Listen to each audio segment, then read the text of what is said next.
is there are a number of, there's a BIA organization, and they meet every 2 or 3 months. So I get the opportunity to go and interact with them. They are also concerned about the community. They are also concerned about the empty spaces, a lack of structured program, whether it's for youths, adults, and also for seniors. But as a group, they have not put anything in place to say, as a group, let's plan something. So when we came up with the idea of doing a seniors program, and I shared it with them, they thought it's fantastic. So for example, one of the police representative at 13th Division, he said, if I can help in any way, can you let us know?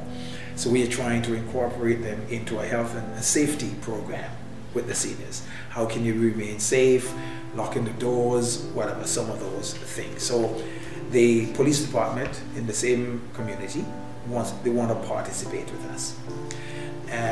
They're also the counselor in the neighborhood, who is very active also in the neighborhood. He said, if we can help or lend any help, let us know. So we haven't gone back to him yet, so we've made that connection. There are some people outside of the community here that in conversations with them, for example, like a Unison Health people, they have a number of centers. And they said, if we can help also in communication and sharing where we can locate other things, talk to us and we'll let you know what to do with that. So I didn't want to go through those doors yet until we've actually gotten something started, and then said, we've done this and we're working on that. Can we team up with whatever we might be able to do together? So there's a little bit of an open door there. And may I also say, we want to thank Wood Green also for the grant, and I needed to say that. It made it possible for us to be able to start the program, and with the intent of being able to carry it on. And it is very, very helpful to a lot of the people within our church. So, and not just in our church, but also the community at large. So I wanted to insert that piece and say thank you very much for that. Let's think about a couple of the seniors that are actively involved right now. They were able to reach out, network with some of the other seniors they have, and allow them to come. So they're like an outreach program for them. So they use their area of influence, included other people who they thought would benefit from the program. So now instead of a smaller group, we've expanded it just a little bit more. That's one.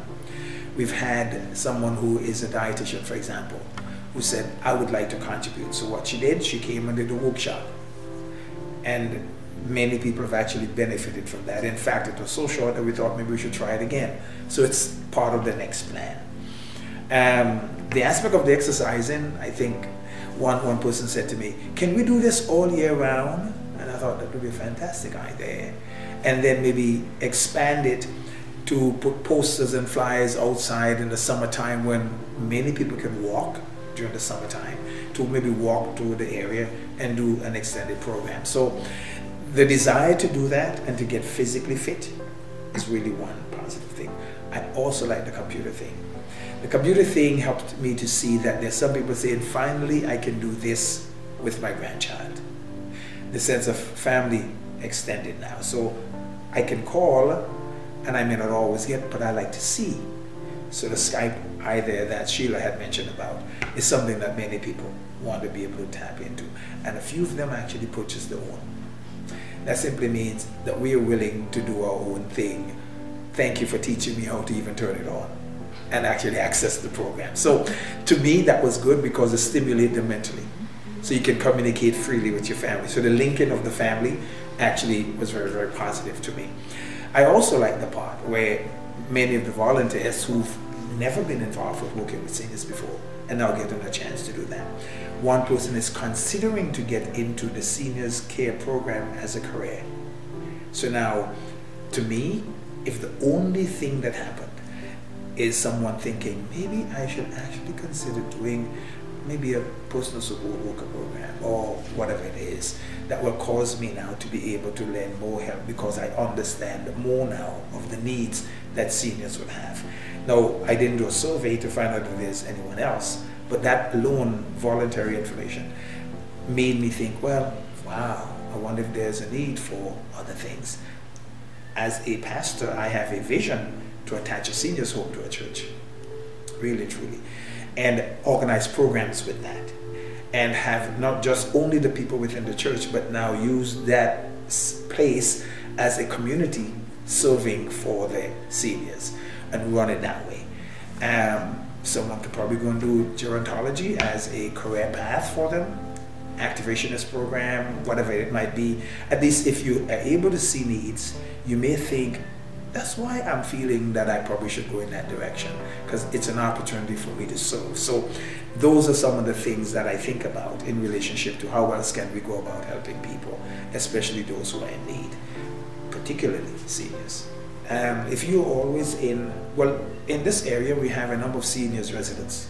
We have one foot up the street. There's a couple of people who live in seniors home further down on Vaughan Road, for example. We don't have an apartment jungle, so there are a lot of houses. So people feel relatively safe in their homes, which is good.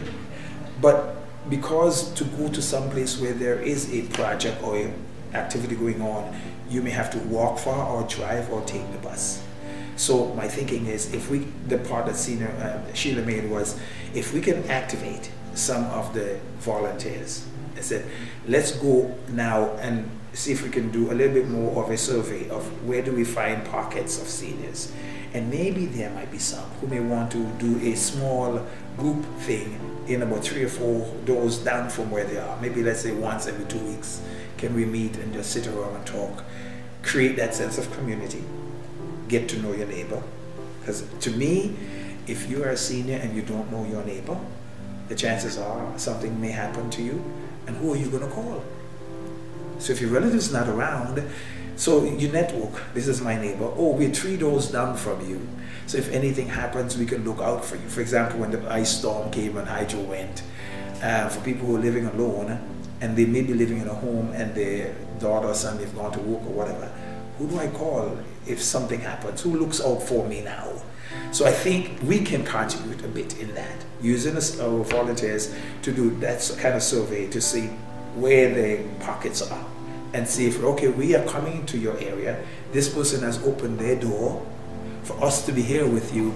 Would you mind coming over next week, Wednesday, and just maybe for half an hour and meet a couple of the other people who are sharing the same kind of need that you have? That's one of the things I think would be fantastic for us to do. I think most of the seniors would have, as far as I know so far, have their own family doctors. And I think those who've actually shared with you today, they all have their family doctors. So I think because many people have been in the area for quite some time, it's easy for them to have that system already in place. The turnover is not very, very, very high in this area. So then if a new person's coming in, okay, now I'm in this area, I lived in Markham, now I've come down to Vaughan and Oakwood, can I find a doctor? I cannot go back up there. So we don't have a lot of that activity. So it's more consistent, and that's really positive, really. So I think that's the positive part of this community, where they have a healthcare provider that they can actually count on. Some of them are willing to take the bus and the TTC to get to it, but it's not very far out of the neighborhood, actually.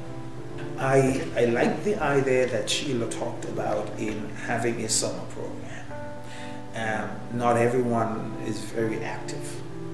Talking about ethnic groups now, there's some people who don't go anywhere for the summer. They don't take vacations at all. Some families don't take vacations. It's not part of their history. Use it that way. Most of us maybe come from the West Indies. We may go to the beach, but we don't necessarily go somewhere to take vacation. So you come up here, going to Niagara Falls maybe once in the summertime would be fantastic, but they don't really go away to Florida, to Italy, to wherever. So the vacation either is not there. So one of the projects that I'm thinking about doing this summer with the seniors, even from within our church, is to do a day trip. Something like a day trip would be fantastic. A day trip, maybe to Niagara Falls. So the bus comes, pick them up, take them there, you have a little snack, and you drive back. That kind of thing. It gives them an opportunity to see more than Toronto. Is that all there is? No, Canada's big, Toronto's huge, but there's Niagara Falls. There is there you have Thousand Islands, there's Kingston, there's Peterborough with the lift locks.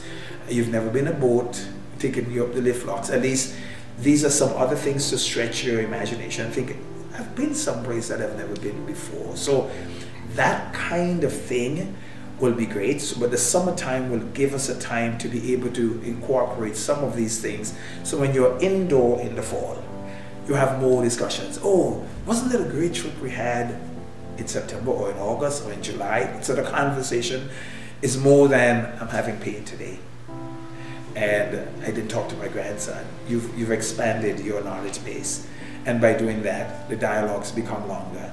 You can build better friendship. You're not just in a group. Now the same group has gone somewhere. You have a little bit more of a history together. So to me, if we can create like a history path, I call it. This is path A, we've done this. The next path, we've gone down here. And we've got more in common. It will become easier for seniors to begin to trust. We know that many don't often trust easily because they've had some experiences. So if I can, oh, we've done this together. So we've spoken on the bus. So it becomes a phone call. Maybe we've never called before. So how can we now help them to see beyond where they are, expand their world just a little bit more, expand the March to April, May, June, July, and I think that would be very, very positive. Because when you take a break, it's always hard to start up again. It's like, oh, yeah, I went. I don't know if I want to do it again. But if you had continued, it's like a moving thing. A car is always easier to push it, right?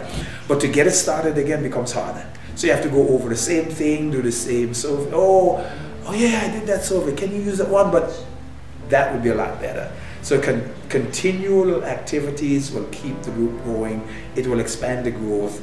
The support base will be stronger, and more people will get involved in that program. That's what I hope happens. For example, Cynthia said that she's having pain. She talks about being active. Now, if you are only active September, October, November, December, January, February, March, 7 months, what happens to the next 5? So in other words, your activity should only be limited for 7 months? No, but the same pain may, if you sit around and do nothing, you kind of nurse the activity. The more active you are, the better you'll feel. Now, if you feel better, would it not be better for someone to feel better at least 11 months in the year and take one off? Then 5 months in the year, I thought, okay, this is the only time I have to be active. To me, if the healthcare program can see it as a continual program, because chronic thing, it doesn't just say, I'm going to take a break for 3 months and then I'll pick up the next 3 months. So if you're watching your diet during the program time, and we are still reminding you during the summertime, then the problem of diabetes would not increase. You'd be better under control. Because you have a group of people who are thinking, okay, you're being encouraged, motivated. You know, and I know that whenever you don't have someone to gently remind you, you just thought, okay, I'll do that tomorrow. We procrastinate. So this would be like a support system, but also as an accountability program. Not with force. It's like, oh, we're all in this thing together, not just 3 months, but we're in this thing together. So to me, the chronic things, or instead of increasing in more pain, it may help you to not only handle it better, but by physically becoming more active, you wouldn't end up in a nursing home because you weren't sitting in the chair all day looking at television, gaining more weight, and the heavier you are, more pressure in the knees, on the hips, and the joints. So if you're more physically active, that becomes a little bit more of a better program in my mind, actually.